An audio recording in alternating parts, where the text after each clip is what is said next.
One of the reasons why I wanted to talk a little bit about our offensive line before I brought up Damien is I know Damien, for one, really appreciated having those huge holes to run through, am I right? Thanks, Big Tom. Damien's one of the nicest boys I've ever met and had the chance to coach. He really is. His parents should be very, very proud of him.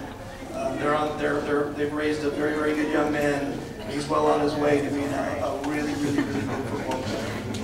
And one of the things I've been fortunate enough here at Camarillo. I don't know if it's just more involvement from the parents, but I know our players, compared to some of the other players around the league that we play, we always have very good sportsmanship, and we always have very, very respectful players, and Damien's no exception to that.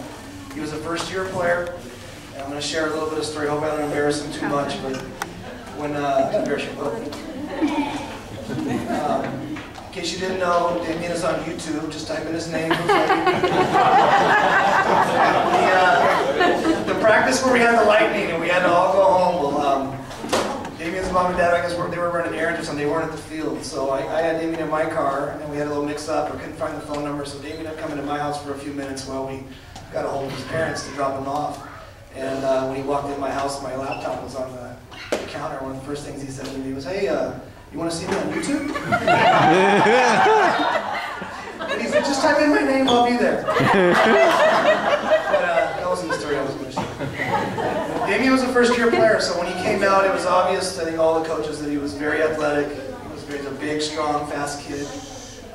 But he needed to learn the offense, and just like all the rest of the kids did. And we use a numbering system. We use a numbering system that tells the kids in the huddle who's getting the ball. That's the first number, and the second number tells them where they're going to run.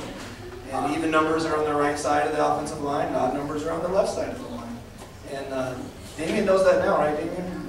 But the first couple of weeks, it was a little tricky for you, wasn't it? And his father actually shared a story with me after the first 3 or 4 practices. And I know Damien was getting frustrated because he wanted to do well so bad. I think all the coaches saw it. And I talked to his dad one day after practice, and if you can help him, he's really having a hard time getting the numbers down.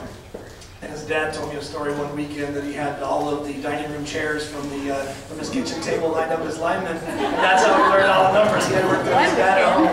And whatever you did, Dad, you did a great job. Because I tell you what, after the first couple of weeks, I could probably count on one hand how many mistakes this guy made throughout the season. And I don't need to tell you guys. You guys were all there in the stands. Damien was a very, very dominant football player in this league this year. He was a very good running back. And not only was he a good athlete, but I've seen a lot of good athletes, but Damien has the right attitude. I think if he keeps going, you're going to continue to see his name, and you're going to continue to see him under the end zone many, many times. You just got to keep from pumping that arm too high so you don't get flat. I won't embarrass him anymore. Damien obviously was one of our best players this year. He did a very great job, and I'm very, very proud of him. Damien R.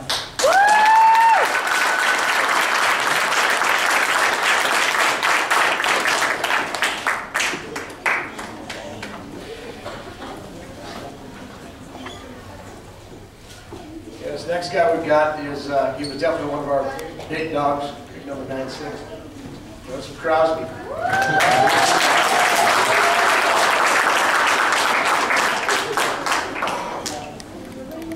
Joseph, I'll tell you, when he first came out, I was a little concerned. He's been in class with